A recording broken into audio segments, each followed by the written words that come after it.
2 minutes until showtime.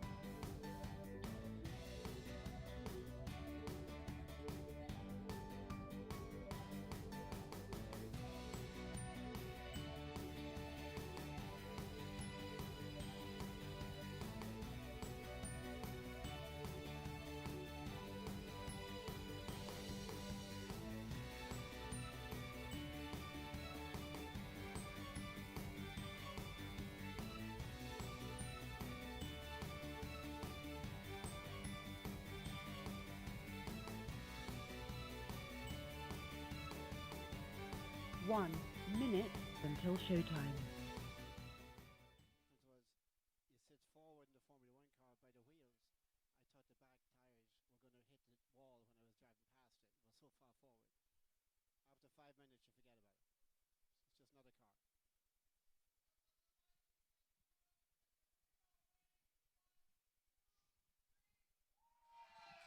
It's just another car. That was only a lousy 101. I know we can do better than that. Another one. Darn right. Come on. Give it all you want. Give us one for Tommy right here. Come on.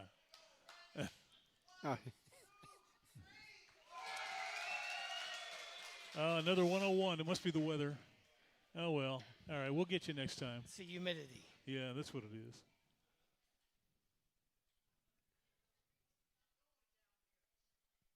Huh? Yeah. Your show will go live in 5 seconds. 4, 3, 2, 1. Now, from the world's most famous beach, from where beach racing began, it's the Legends of Racing radio show, live from racing's North Turn Beach Bar and Grill in Ponce Inlet, Florida. The Legends of Racing radio show with your host, Buzz McKim, and co-host, Gary Keller. Oh, thank you very much, everybody. Appreciate that. We got Gary back after a few weeks. He was up there playing Eskimo up in Ohio. Man, cold. Yeah. Freezing. You took us off, huh? Don't want to go back. He's going back tomorrow. Oh, poor guy. Going back to Columbus. Oh, wow. Yeah. Well, it's supposed to be nice for the next couple of days, and next weekend it's supposed to get cold again. Oh, geez. So, oh, well. But that's the price you pay. That's right. Grandkids. Really? Yeah. Well, anyway, thank you, everyone, for being with us today, for taking part of your day to see what we're up to. And we have a guest today I've been really stoked about here for a while. I'm very, very excited. Mr. Tommy Byrne. Yes, Tommy. Rebel rouser. Yeah. Rebel rouser. Yeah, I understand that you were a bit of a hellion when you were a kid. Is that right? And it just kind of progressed from there? A little bit. Yeah. He's got that look. Yeah. just one of those things, you know? Yeah, exactly. It was just your nature to be a little over the top. I don't know. I just couldn't help it. It just. It was your DNA. Yeah. I did have ADHD, so maybe that helped. And back then, they didn't know how to prognosis that. I don't know. Whenever somebody told me to do something, I just couldn't. I had a very hard time doing what I was told. Right. That's okay, though. I like that. Yeah. You were destined to be. You had a journey.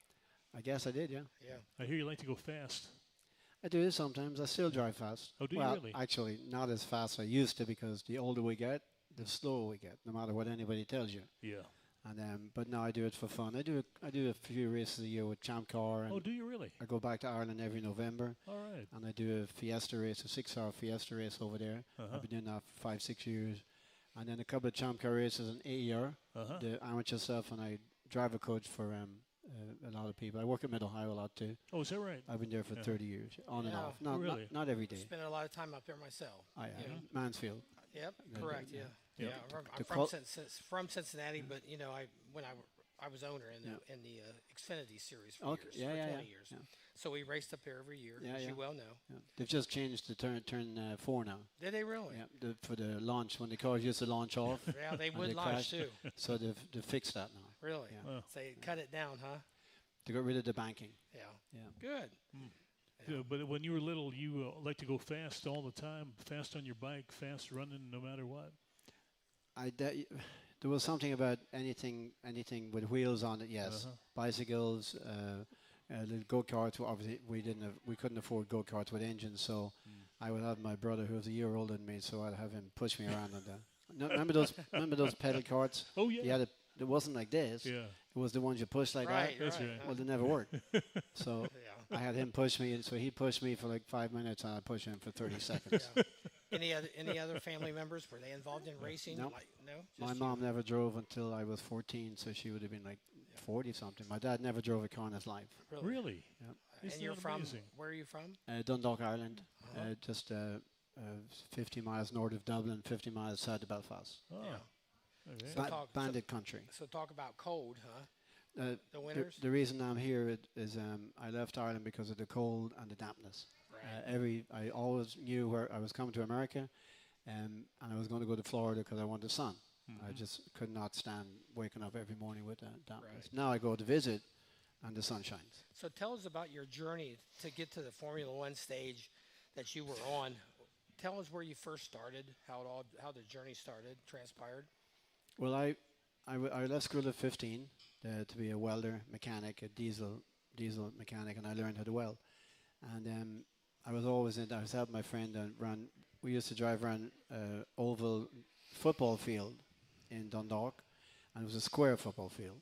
So my buddy had a Mini, and I'd help him with his Mini mechanic in it, and I'd do that. Then we used to go up to Northern Ireland, and I'd been a mechanic up in Northern Ireland just with my other friend. And I just loved getting into that car every chance I could get, just to get in and do a lap. And I did that then I was a welder, and then I went to be a panel beater, fixing crash cars. And my friend told me he went to Mondello Park. There's only one track in Ireland. It's called Mondello Park, Southern Ireland. And I went there. He went there for 15 laps. I think it was for $15 or euros, whatever you want to call them now, punts. And he said, and I said, "Did you have to show your license?" And he said, "No, because I didn't have a license. I was 18 at the time." Yeah. So I went up there, and I drove for 15 laps in the wet in a Formula Ford 1600, Crosley. It was probably 1970 car, I think, at the time, 60s. And I spun 7 times out of the 15 laps. And I got out of the car, and instead of me being a welder, wanting to be a welder, which I was, and I was going to come to America as a welder, I decided, I'll be a race car driver instead. And I thought, and at that day I thought that I was the best driver ever. No idea why. After spinning 7 times in the wet, and I went home, and I couldn't sleep for a week until I got my hands on a race car. And then 1,250 punts it was at the time, an old Crosley 16F. I bought that and crashed it. The 5 times I drove it, I crashed it. I thought that the more smoke, when you're overtaking somebody, the more smoke that comes off the tires, the better job you do. Yeah. So I'd lock everything up, and The more attention is. smoke would come off the tires, and I would pass everybody. So the reason I was passing was because they thought I was a crazy bastard, and they just let me. They see the smoke coming. Yeah. And that's kind of where I got to. So 18 years of age, and then I had something. Obviously, when I did stay on the track, I'd be fast enough. So people were talking about me. And then I ended up going to England in '79 as a works driver for PRS, Formula Ford 1600. Really? And my first year, because through Byrne, actually another Irish guy, that he left the team and he put my name up. Nobody gets to go from Ireland, or nobody gets to go anywhere for free the first year of racing. And I did. And so I went over to England, and I think we did probably like 60 test sessions the first year. And we went to Germany, Nürburgring. I won my first race, actually, in the Nürburgring, the real track, the big track. And I went to Nürburgring. I went to Austria, the Austria Ring, which is Red Bull Ring now, Hockenheim, Zolder. I was, at the time, would have been 21 years of age, and we're all battling all these kids. Well, I was kind of a little older, but just battling it out at the Hockenheim before there was chicanes. And it was just crazy. And the Austria Ring, it was just, and me driving from England to Austria. It must have took like 5 days, it seemed like, but it really only took 24 hours. But I never drove any more than 1 hour in my lifetime before.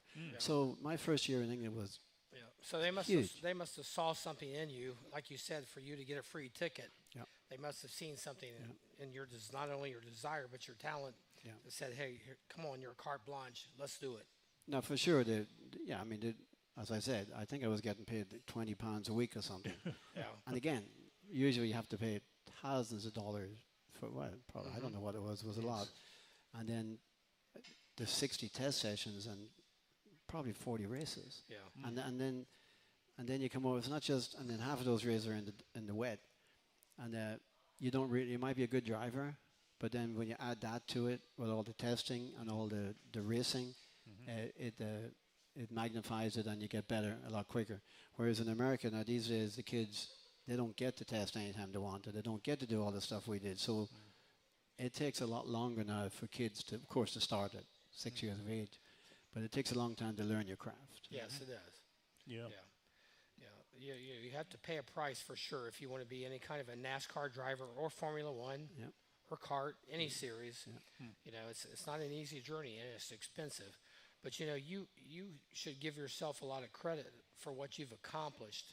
You know, you had the desire and the fortitude to know what you wanted to do, and you know, the good Lord was looking out for you, man. I might have done it a little bit different than the other drivers. I mean, I didn't have heroes because I just started at 18, so you don't have a hero. And when I've been interviewed in England, Ireland, going to England to drive, they'd say, "Who are your heroes, Tom?" I said, "I'm my hero," which didn't go over very well. But thinking back on it, I mean, and I didn't have a dream to be in Formula One. It just happened. It happened overnight. And just to go back to the story, then I left that team I was with in '79 because I didn't think it was a good enough car. So I left them before the end of the year. And then I started the next year with a different team, being my own mechanic. I got a free car and a free engine, and somebody sponsored me. And then I won 2 championships. Roberto Moreno was one of my competition. Really? Wow. And then the next year, I moved up to F2000, and I won 2 more championships, the European and the British one. Holy now, cow. with the works team, I'm not working on the car anymore, but I'm doing that. Then I get a Formula 3. At the end of the year, I do a Formula 4 festival in Senna's car. Senna, Really? he retired from racing. He was 1 year behind me, and he was winning I won everything in the same team, and then he was winning everything. And then he quit at the end of the year, and Ralph Furman, the guy I was driving for, and Senna drove for him too. He said, "Tommy, Senna just left. He's gone home, and can you win the Formula Ford Festival, which was a huge race in England. It's called the Marlborough Cup now, and people came from all over the world there." And I said, the year before I finished second in Marino, I said, "Sure." With Senna's car and the special engine, because you used to get a special engine for that race, it was called Patch. With that car and Patch, no problem, no brainer. And then, so Rav, in the meantime, Senna was back. Rav came to me because we weren't quick in testing. I wasn't quick enough in testing, and Rav was getting worried. So, Ralph Furman, that is. So he said, "Tommy, Senna's at the airport. He's on his way back. Are you sure you can win this race?"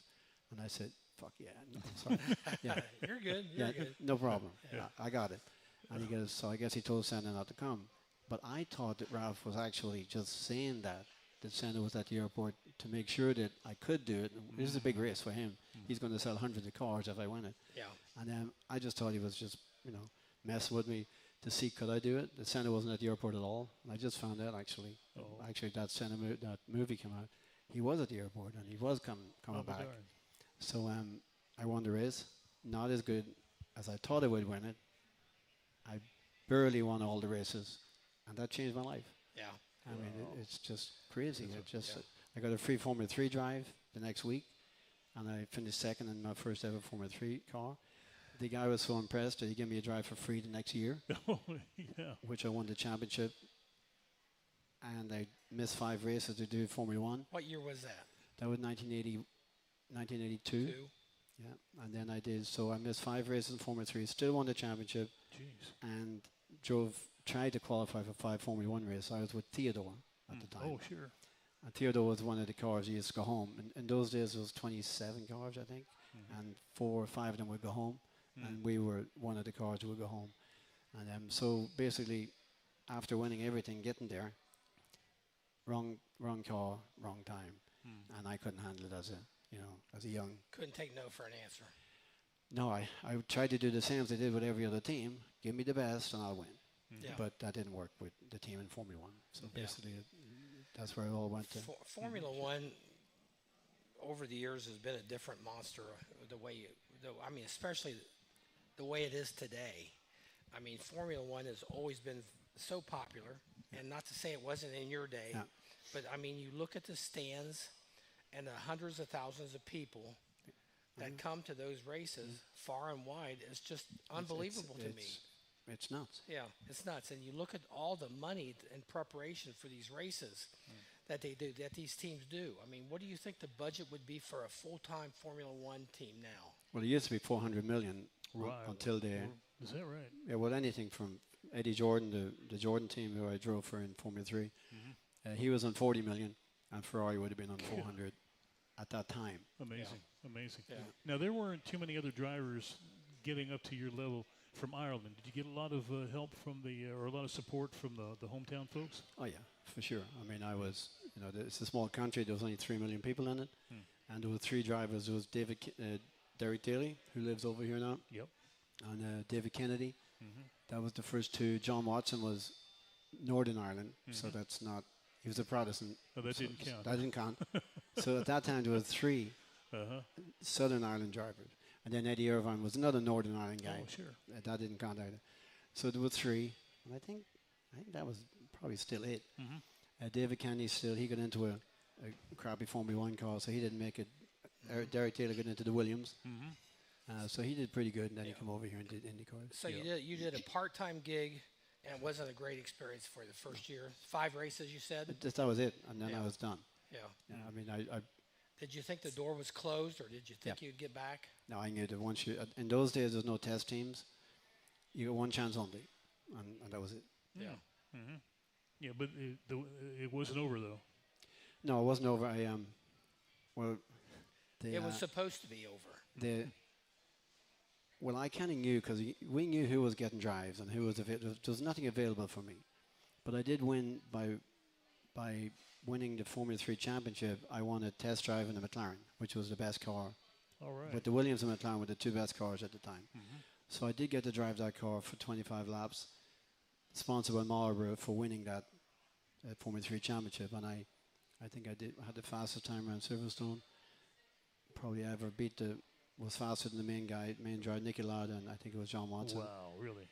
But in the meantime, all the drives have gone anyhow. So I didn't have so there was no drive for me. I knew I wasn't going to get the drive, but they didn't give me the right times. They were lying to me about the times because I didn't check. My friend was there at the time, and I didn't believe him.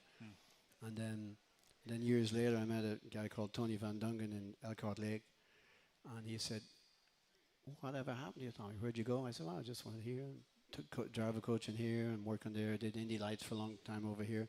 He said, "Man, you were so fast that day. You were quicker." So we were all talking about how quick you were. And you think they actually lied to you about your times just to get the hell over Let's take a quick break. And then he said, all right, we got a quick break. We'll be right back in just a minute with Mr. Tommy Byrne. What a story, huh? I remember where I was. Okay.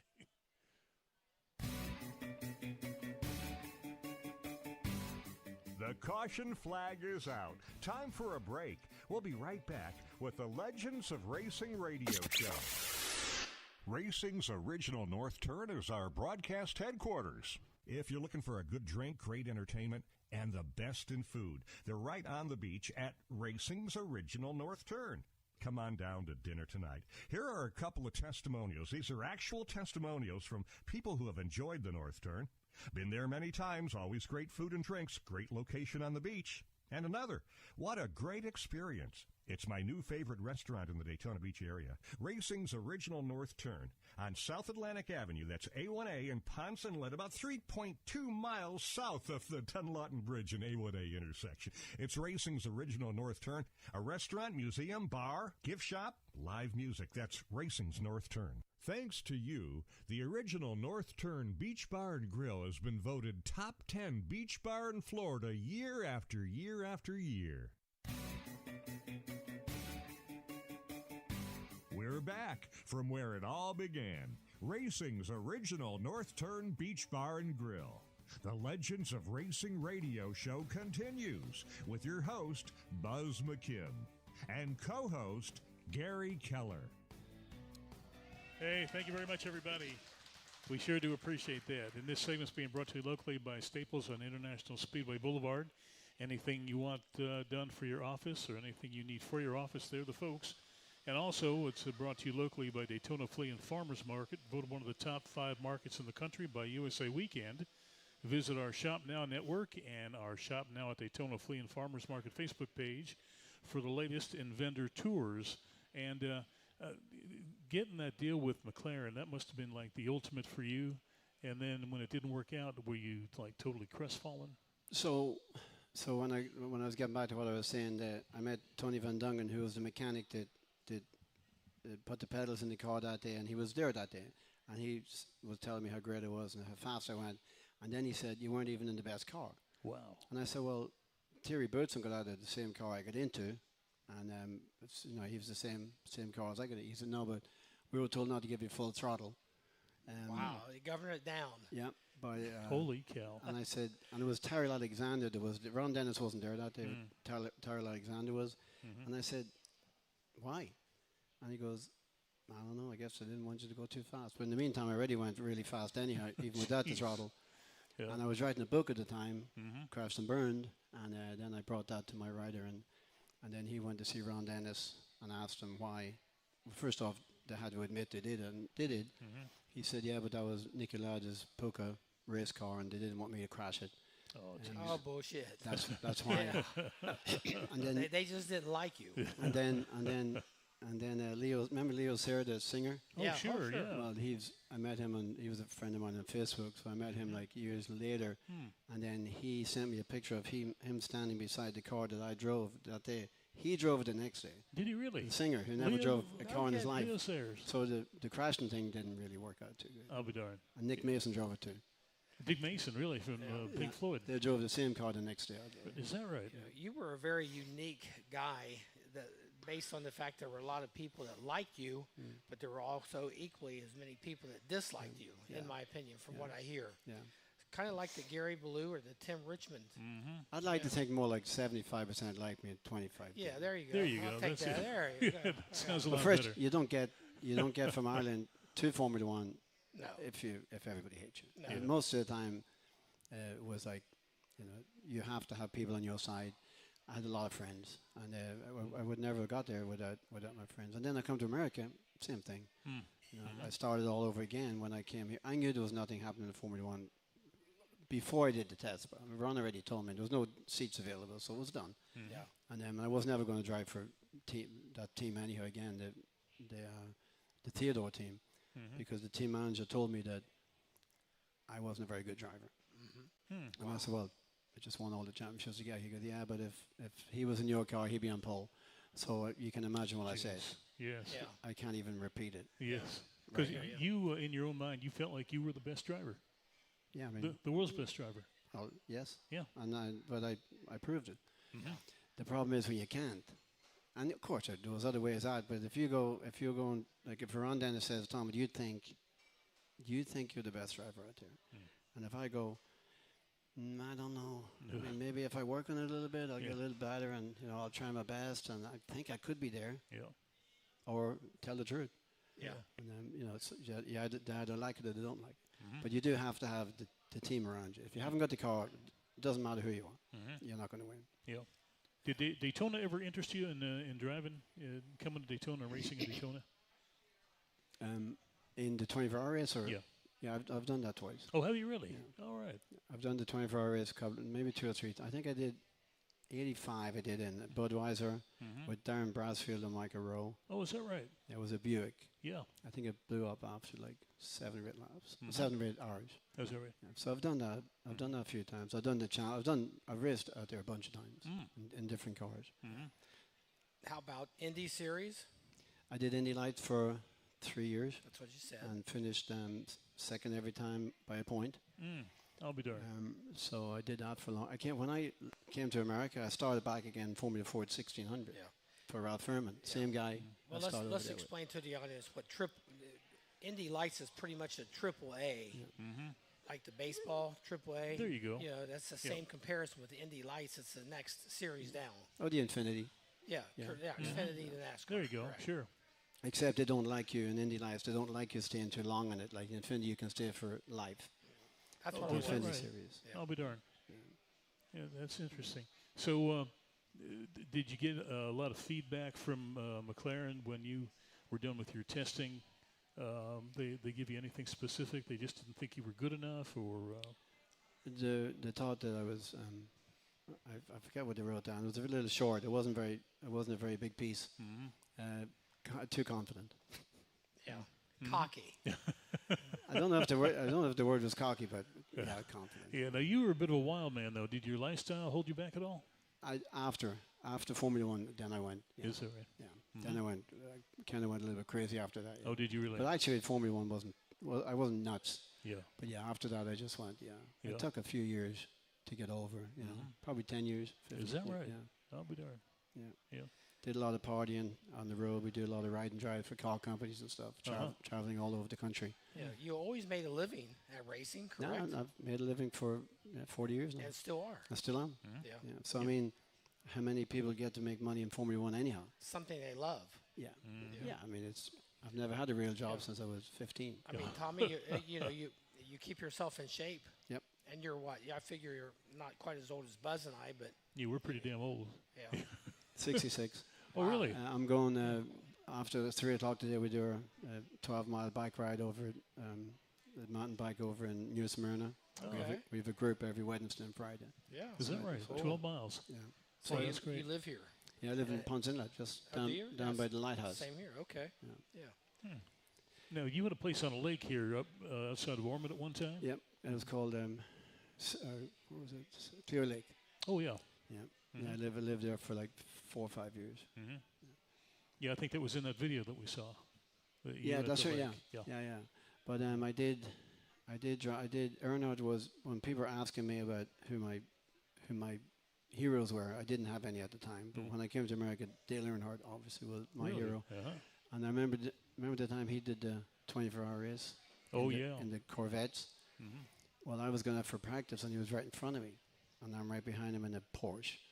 And he's in the Corvette, and it was freezing cold. Oh, yeah. It was really cold. I remember that. And I said to the guys on the radio, I'm going to pass Earnhardt going into the horseshoe just because that's the only chance I had. And I'll be able to say I did it because, he's my hero. Yeah. And I dived down the inside of him, and I nearly took him out. And he spun. And I continued my lap. I looked in the mirror and went, oh, shit. and then he passed me, just going into turn 1. Oh, did he come back and talk to you? No, he didn't. No. It would have been nice. Yeah. So he was your hero. That's really something. But my boys were obviously they were his hero too when they were little. Yeah. And Cal Petty was my teammate in Really? Orbit Racing because Cal used to do some of the road races. He was a really good road race driver. Yeah. And my boy said to him, the first thing he said to Cal Petty was, "Hey Cal," he was like, I don't know, 7 or 8 or something. Yeah. "Hey Cal, can you get me Dale Earnhardt autograph?" And so Cal goes, "Sure, no problem." So a couple of days later, he took him over to Earnhardt's motorhome, took him in, and Dale was sleeping, and he woke him up, and he signed the hat. So Really? Yeah, it was really Oh, cool. that's very cool. Those are stories you don't hear. That's right. Get behind the scenes. Yeah. That's really neat. It shows that Earnhardt was human after all. Oh yeah. Yeah. There's a lot of stuff that he did that nobody knows about. No, it was great. Yeah. It's a shame. That was a bad day. Yeah, the one when he ran the Corvette with his son, that was the year he passed away. 2001. And because that was the last chance. They got one of the last autographs. Yeah. Yeah. Oh, wow. So that was one of the last autographs. I think it was the week before that. Yeah. Holy cow. Isn't that something? Well, a couple of weeks before. There was the 24-hour race, and then Yeah. Uh-huh. Usually is. Oh, that's pretty wild. Speaking about your boys, are they here by chance? No, they're not here. One's at home. The other one's there's one in England. That's my English son. You're going to have to read the book for all that. Okay, for sure. And then my other one's up in Ohio. I see. Okay. Now you still work at Mid Ohio? Yeah, I'll probably do. Sometimes I used to do 150 days a year. Now I'll Really? do maybe 20 or 30. Oh, is that right? Yeah, but I you're use- instructing? Yeah, but I've usually got a couple of drivers in GTI. I had the father and son there for a year. I like 2 or 3 different clients for the year, and I'll go traveling with them. Only on the East Coast. I don't do nothing on the West Coast for a long time, just because it didn't happen. And sometimes I race with them in the Porsche, in the PCA and stuff. Oh, really? Like that. Yeah. Still can't get it out of your system, though, right? I mean, the racing's still there. Yeah, but now I have to work at it. Oh, see. I used to learn the track in 5 laps. Now it takes 5 sessions. Is that right? Yeah. Wow, real difference, huh? Yeah. And then you can learn it on the simulator before you even go to the track. Oh, sure. You know, these tracks have such a personality of their own. Yeah. You know, in Mid-Ohio, for one, I mean, you know, everybody thinks that Mid-Ohio is just a track that's only used maybe once or twice a year. Well, it's evident that it's not. 150 days a year, you're up there. Well, there's teen schools, there's corporate days, and then there's racing schools, and then there's 3-day school. Yeah. I mean, and then the track's rented from March until probably like November. Right. I mean, every day. No kidding. It's just like the Road America, Road Atlanta, Laguna. It's one of those main tracks where all the Indy cars and everybody goes there. Oh, yeah. Now, have you run Watkins Glen? I did, yeah. Do you like it? Yep, my favorite track, probably. Is that right? We hear that from a lot of people. They love Watkins Glen. It used to be Sears Point in California, which really? It's not Sears. That was my favorite one, and then when I got to Watkins, that was the best. Wow, yeah. isn't that amazing? Did you do Riverside before? I did Riverside, yeah, turn 9, Formula Atlantic. Oh, yeah. Against Michael Andretti. Oh, really? Yeah. I'll be darned. And Rogelio Rodriguez. We all went through turn 9, the famous turn 9 at Riverside. Yeah. I'm in the middle, and Andretti's on the inside, and Rodriguez on the outside. And we were on 3 abreast. Holy cow. I stayed 3 abreast. Now we're coming up to turn 2, and I'm in the middle. I looked over this way. I looked over that way to see who's going to lift. They weren't, so I had to lift in the middle. Jeez. Well, we're going to take a quick break. We'll be right back with Tommy Byrne, everybody. All right. Good stories. The caution flag is out. Time for a break. We'll be right back with the Legends of Racing radio show. At Beach Boys Embroidery and Tees, it's all about making you happy. Beach Boys Embroidery can customize your athletic golf apparel, caps, hats, badges, buttons, magnets, backpacks, bags, totes, clocks, watches, and of course, T-shirts. Sure, they're at 2033 South Ridgewood Avenue in South Daytona, and they're waiting for you to call now. 386-255-5880. Beach Boys Embroidery and Tees. Let Aloha Marine get you on the water with huge discounts on great brands like Bayliner, Carolina Skiff, Hurricane, Key West, and Regal. Pay as little as $169 a month with 10% down and approved credit. Don't wait. Get to Aloha Marine, 1700 North Nova Road, Holly Hill, Monday through Saturday. 47 years, and always better than boat show prices.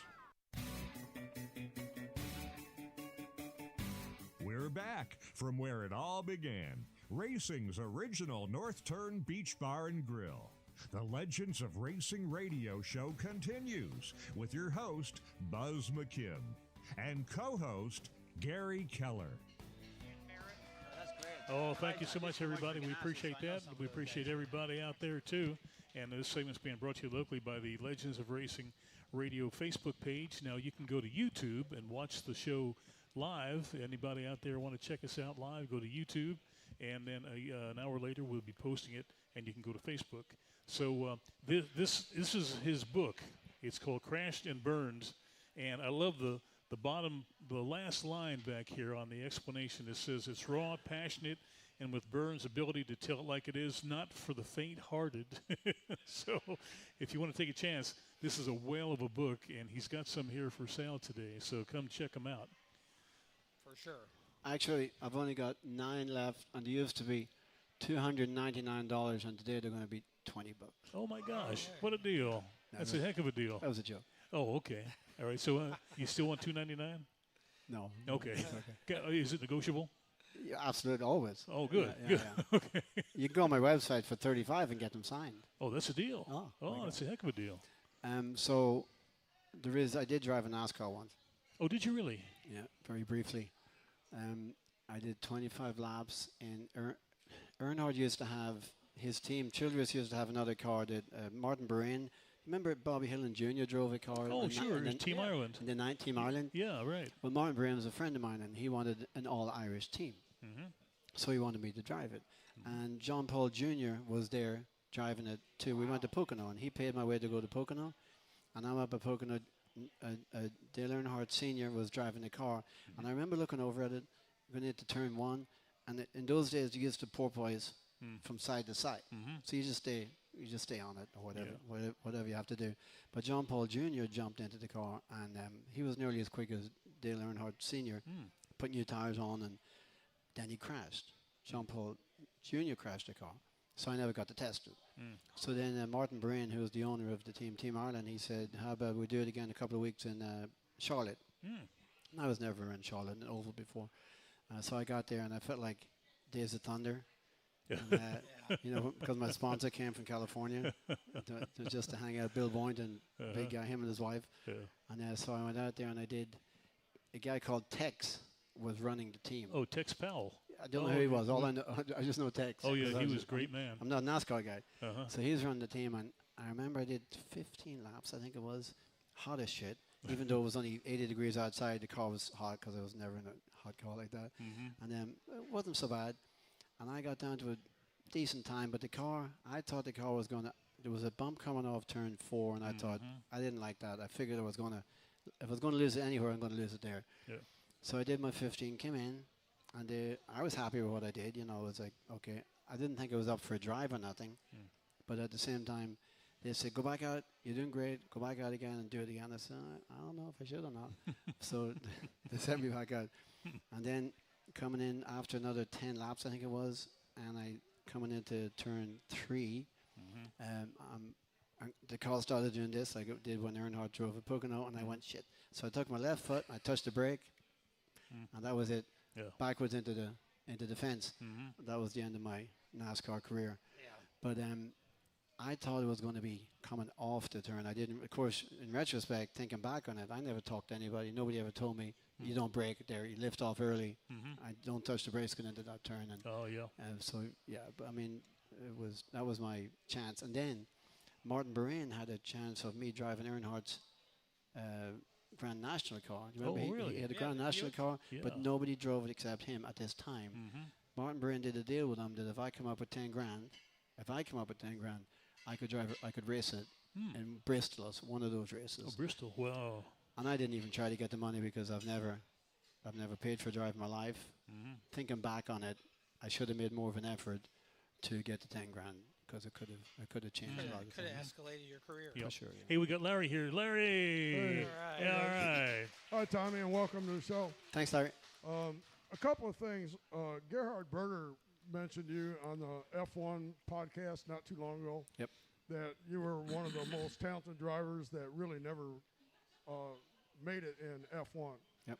Also, Eddie Jordan that you drove for in '83 said you were the most talented driver he ever had. Wow. So that's pretty high compliments from several guys that know a lot about Formula One racing. And your career basically didn't take off in Formula One, but you were pretty successful in F3 and other things that you did. So what do you think was your biggest accomplishment, and why do you think you didn't make it in F1? Well, as I said, I got to when I got F1, I got wrong car, wrong time. And of course, my the team I drove for in F1, when they're continually telling you that you can't drive, and I'm going, I don't understand why they're talking to me like that. We're all supposed to be on the same page, and I couldn't handle it. And I just lost my mind in Las Vegas. So that's that 25% that we were talking about. Oh, this guy got a good slagging in the book and the documentary, and there might be a movie coming out. He was just a bad guy. You know, he was, and it comes to find out when I was writing the book, they didn't want me in the team in the first place. They got rid of the other driver who was great, Jan Lammers, and so somebody wanted me in, but I don't know who it was, and there was money paid. So just bad timing, and I just couldn't handle the rejection. The way he was talking to me, everybody knew it was a last place car, but they weren't even making the effort to move it forward. He was just telling me it was all me. And I told him that at Vegas, the last race I did, I told him what to do with this car. and I'll never drive it again. I don't care if I get $1 million. I don't want to drive. Open it. up your cheeks. So there. Yeah. So that's that just kind goes of one of the things. You know, Tommy, one of the things that Buzz and I have always stressed. Sometimes there's so much politics. Oh boy. You know, in racing and racing teams, ownerships, and so forth. I've never let myself. If there was somebody that had talent, I backed off and said, "Come on, let's do it." Mm-hmm. You know. No, But sometimes you get ownership. There's so many huge, big personalities up here that they can't see straight. you just don't know you trust everybody, and I didn't know what's going on behind the scenes. I had no idea what certain people were doing, and I kind of maybe I should feel good that Ron Dennis didn't want to give me the right times and didn't want me have full throttle because hey.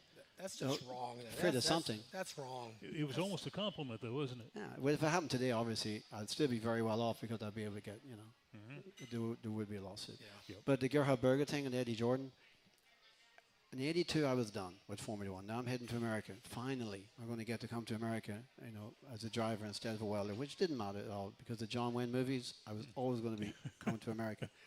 But Eddie Jordan took me at a stand in 1983 and doing the European Formula 3 Championship.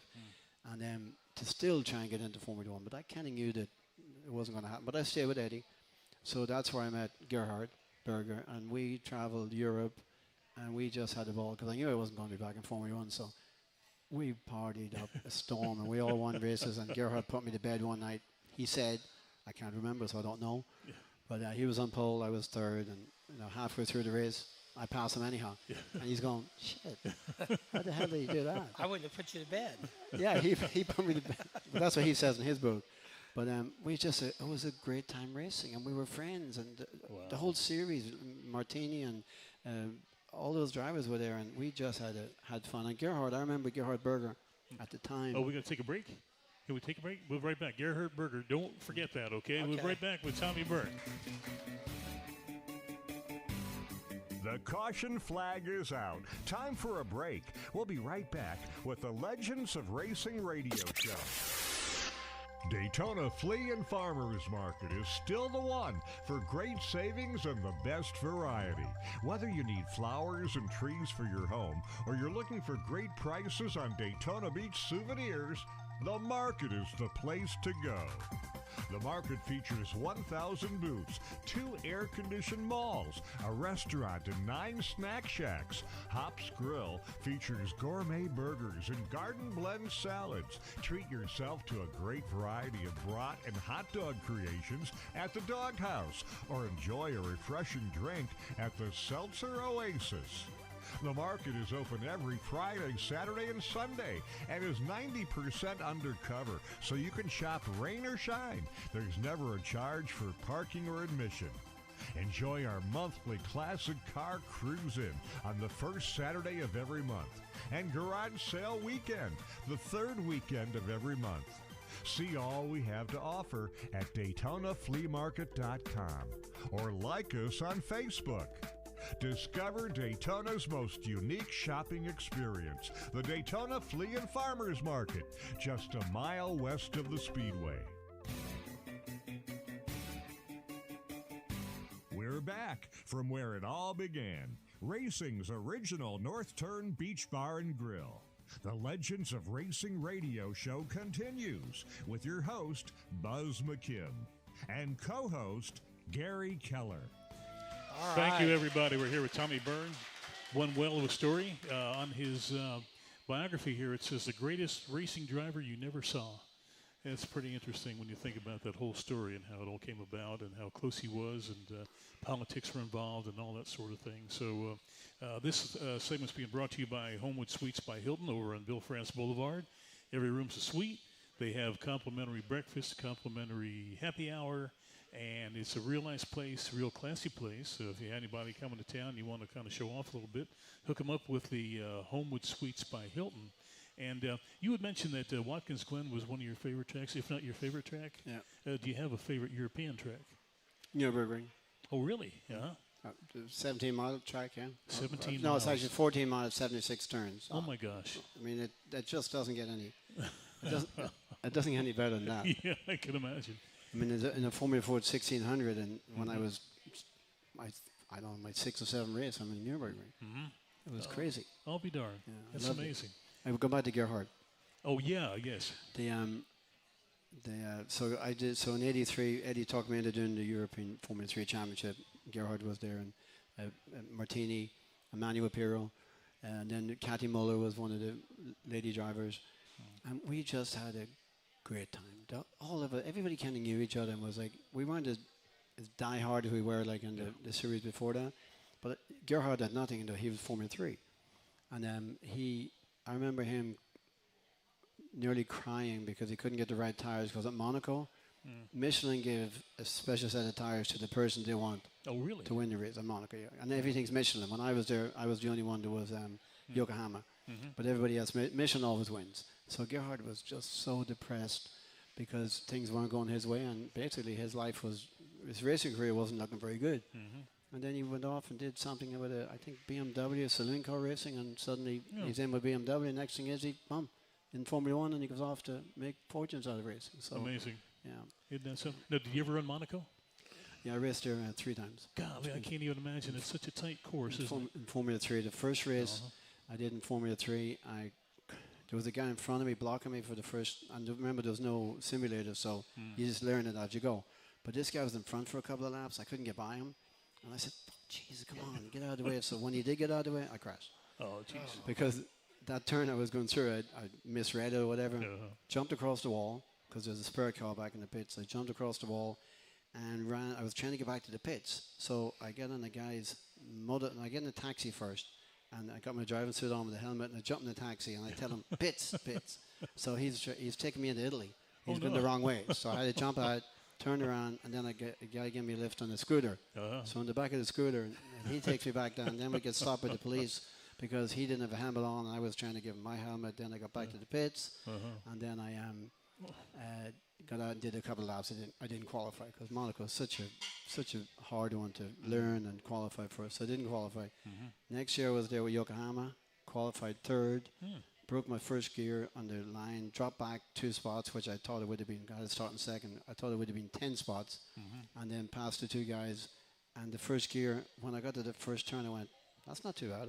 I'm only 5th. It could have been a lot worse. And then when I got to the lowest hairpin, it's the first gear turn. Oh, is that right? So there's 2 first gear turns at Monaco. So then I had to do the whole race, slipping the clutch in 2nd, and I passed the 2 cars. Holy cow. So that was probably one of my best races ever that nobody knows about, because in Monaco you have to finish first to be on the podium. Usually it's 1, 2, 3. You're right. And I was looking forward to be on the podium with the prince or princess or whatever. Yeah. So that was another really, really good race. And then I did another one the year after. Started 17th, finished 4th at Monaco. 17th. So, yeah. Holy cow. Keep in mind, ladies and gentlemen, when you're doing Formula 3 in Europe, the European crowds are still there. Oh, yeah. Even though it's Formula 3, they still pack the house. Yep. You Oh know? no, it was great. Yeah, Monaco we had some good times. Yeah. Good for And then Formula 1 was over, so now I'm really starting to spread my wings. Yeah. Yeah. So it had to be exciting to make the trip to Europe, or make the trip to America and say, hey, let's see what we can do. Yeah, I want to schedule a race over here too. I think 10 Indy Lights races, and Wow. yeah, I mean I just missed the championship again, just by a little bit at a time. Something happened. The last race of the year, I think '89, I was about to win the championship and win $70,000 like prize money and something else. And on the last lap, a backmark, a guy from Australia, I was coming down the hill at Laguna Seca. I'm coming down the hill. I can see way over there ahead of me a guy spun on the main straightaway, and he pulled over to the left where people are showing the pit boards. And I'm coming down the hill. I can see everything. I'm doing everything I need to do. I got 2 laps to go. I'm leading. I'm going to win the championship. And he lit it up as I was passing him. No. He lit it up, and the car spun sideways. From the stand, he came right across and hit me and took out my front wing. Son of a And gun. then I think P.J. Jones was in 2nd place or something, or Johnny O'Connell. So I'm still first, but now I've got a damaged car. The front wing is broken. So now I'm trying to hold them back, because I figured the longer I hold them back, the better chance they have of running into each other. So I blocked as much as I could for like another lap and a half, and eventually I think I finished 3rd, but lost the championship. I'll be darned. Son of a gun, so close, huh? Yeah. Now, how was Senna as a teammate? Was he? He was never my teammate. He was a year behind me. Oh, was that right? Yeah. Oh, okay. Already. So you never actually ran with him. I mean, you ran against I him. raced against him twice, but we weren't. I was in Macau over in Hong Kong area, and I was in the Anson. He was in the front car. I was, I think, 17 or something, and I finished 7th. But it was a different car, so I never got a chance to race against him, which I always wanted to do, like a head-to-head, and it never happened. But when I used his car to win the race, the Formula Ford Festival, he wasn't very happy about it. Oh, is that right? Well, because the next year he did come back to race, and then I was there, and I used to get the road cars for the Brazilian drivers for Ralph. So I had an Alpha Sud, and his Alpha Sud was sitting there. He's not coming back. It was sitting there for a year or 6 months, whatever. And I get a puncture in my car, so instead of getting it fixed, I just take the wheel off his and put it on mine. And then he came back, unexpected. And he came into the office and he started screaming and shouting at me for stealing the Irish fucker for stealing his wheels. What a swell guy! Yeah, and I didn't. You say you raced in Macau? Yeah, I raced there twice. You've been all over the world. Yeah. Amazing. Yeah, and I tested in Japan. I went over there to try and get a drive in What, did you go to Fuji? 3. It was Suzuka. Oh, Suzuka. You know that 10 Oh yeah, that turn that supposedly flat out. That was a difficult time for me. That was rough because you're getting a little older, and I was never around the track before, and I was never in the Formula 3000 car before. So it was and I was never in Japan before. Oh, is that right? Yeah. You got to watch the food. I'm not a big Japan foodie. Yeah. Nope. No sushi for you. No. Yeah. Okay. We'll take another quick break with Tommy Byrne. We'll be right back, everybody.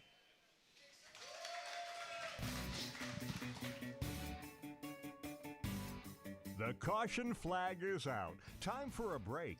We'll be right back with the Legends of Racing radio show. Welcome to Homewood Suites by Hilton in Daytona Beach. You're right in the middle of all the action. Daytona International Speedway, the airport, One Daytona, Florida's newest entertainment and retail destination, and of course, the world's most famous beach. You'll love our newly remodeled 1- and 2-bedroom suites, along with our popular King Studios. You won't need your full kitchen, as Homewood Suites Daytona serves up complimentary breakfast and evening social. It's like home away from home. Go to HomewoodDaytona.com for Homewood Suites by Hilton in Daytona Beach. We're back from where it all began. Racing's original North Turn Beach Bar and Grill. The Legends of Racing radio show continues with your host, Buzz McKim, and co-host, Gary Keller.